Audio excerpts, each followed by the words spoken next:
বিএনপির কেন্দ্রীয় নির্বাহী কমিটির সহ কর্মসংস্থান বিষয়ক সম্পাদক, খাগড়াছড়ি জেলা বিএনপির সভাপতি ও সাবেক সাংসদ এবং পার্বত্য চট্টগ্রাম উন্নয়ন বোর্ডের সাবেক চেয়ারম্যান ওয়াদুদ ভূঁইয়া বলছেন, পাহাড়ি বাঙালির মধ্যে পারস্পরিক আস্থা, বিশ্বাস ও সম্প্রীতির মাধ্যমে পার্বত্য চট্টগ্রামে স্থায়ী শান্তি প্রতিষ্ঠা সম্ভব।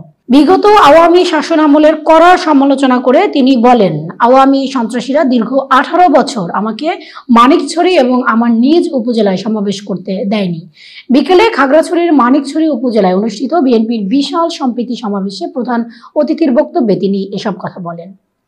বিস্তারিত রবিউল হোসেনের প্রতিবেদনে। দীর্ঘ 18 বছর পর খাগড়াছড়ির মানিকছড়িতে স্মরণকালের সবচেয়ে বেশি মানুষের উপস্থিতিতে অনুষ্ঠিত হয়েছে উপজেলা বিএনপি আয়োজিত সম্প্রীতি সমাবেশ।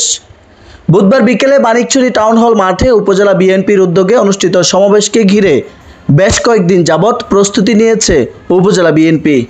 দুপুর থেকে পৃথক পৃথক ব্যানারে খণ্ড খণ্ড মিছিল নিয়ে সমাবেশ স্থলে হাজির হয় উপজেলা ইউনিয়ন ও বিভিন্ন ওয়ার্ড পর্যায়ের নেতাকর্মীরা। বিএনপি সমর্থিত নানা বয়সী মানুষের উপস্থিতিতে সমাবেশ স্থল মুহূর্তেই জনসমুদ্রে পরিণত হয়। পুরুষের পাশাপাশি নারীদেরও উপস্থিতি ছিল চোখে পড়ার মতো। এ যেন দীর্ঘ 1.5 যুগেরও জমানো আকাঙ্ক্ষা আর আক্ষেপের অবসান ঘটানোর দিন।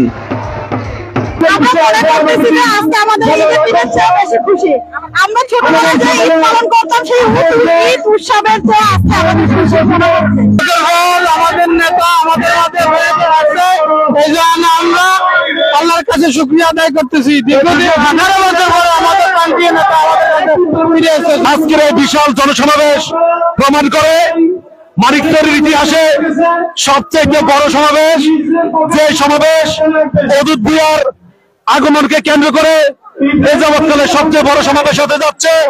অতিথিদের বরণ শেষে উপজেলা বিএনপির সাধারণ সম্পাদক মোহাম্মদ মীর হোসেনের সঞ্চালনায় ও সভাপতি এনামুল হক এনামের সভাপতিত্বে অনুষ্ঠিত সম্প্রীতি সমাবেশে প্রধান অতিথির বক্তব্য রাখেন জেলা বিএনপির সভাপতি ও সাবেক সাংসদ এবং পার্বত্য চট্টগ্রাম উন্নয়ন বোর্ডের সাবেক চেয়ারম্যান ওয়াদুদ ভূঁইয়া। বিগত আওয়ামী শাসনামলের অবৈধ নির্বাচন ও দেশে বিএনপি সহ বিরোধী দলের উপর নির্মম অত্যাচার, নিপীড়ন, হামলা, মামলা ও গুম খুনের কড়া সমালোচনা করে সমাবেশে উপস্থিত বিপুল সংখ্যক মানুষের উদ্দেশ্যে তিনি বলেন, আওয়ামী লীগের গুন্ডা ফান্ডাদের অত্যাচারে, হামলায়, নির্যাতনে আমাদের নেতাকর্মীদের বাড়িঘর ভাঙচুর, নেতাকর্মীরা আহত হয়েছে। যখনই মানিকছড়িতে আসার জন্য প্রোগ্রাম দিতাম, তখনই আপনাদের পর আমাদের নেতাকর্মীদের উপর জুলুম নির্যাতন শুরু হতো। যার কারণে আপনাদের সাথে আমার দেখা করার সুযোগ এই মানিকছড়িতে এসে হয়নি। এই মানিকছড়ি আমার কোনো ব্রিজ নাই, কালভার নাই, যেটা আমার হাতে তৈরি না। আমি এই প্রজন্মের যুবক ছাত্রদের দৃষ্টি আকর্ষণ করছি, তোমরা জানো না, তোমরা দেখেছো আওয়ামী লীগের সন্ত্রাস, তোমরা দেখেছো আওয়ামী লীগের লুটপাট, তোমরা দেখেছো জয়নাল মায়ের দিনের দৌরাত্ম। টেলিভিশনের তাকালেই শুধু শেখ মুজিব আর শেখ হাসিনা, মোবাইলে ঢুকলেই শুধু শেখ মুজিব আর শেখ হাসিনার মাথা দেখেছ।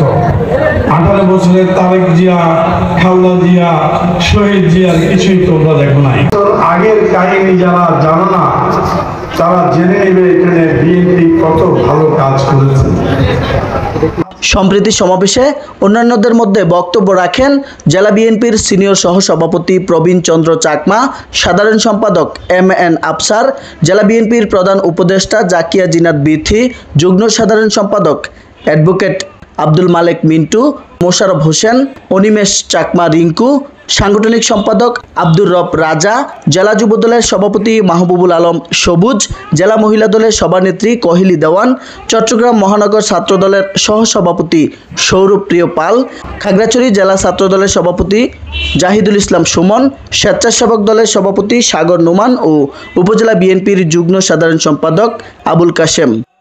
এ সময় জেলা, উপজেলা ও বিভিন্ন ইউনিয়ন পর্যায়ের কয়েক হাজার নেতাকর্মী উপস্থিত ছিলেন। রবিউল হোসেন, মানিকছড়ি বার্তা।